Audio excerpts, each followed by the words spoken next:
Hi everyone, I'm Mario and I'll be presenting my project Crossing Number of Joint Products from Graphs. Let me start with a puzzle posed by the mathematician Paul Touré in World War II. So the forced labor camp where he worked, there were 3 brick factories and 3 warehouses. There's a rail between every factory and every warehouse to transport the bricks. However, at points where the rails cross, the trucks are likely to derail. So is it possible for us to arrange these 9 rails in a way so that there's no crossing?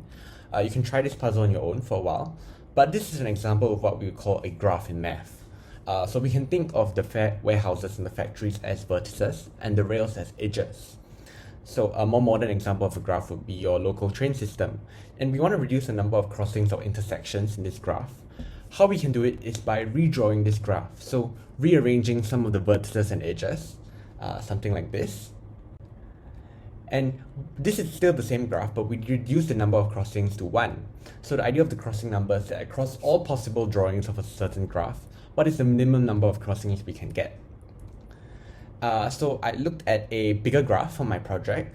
Now it looks a bit complicated, but if we ignore the lines in the middle, we can think of the gray vertices as one graph, the black vertices as another graph, and we connect an edge between every gray vertex and every black vertex.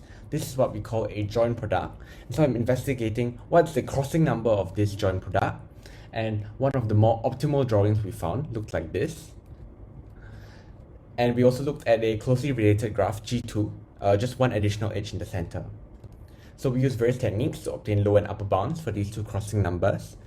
There's also some programming used to check through cases.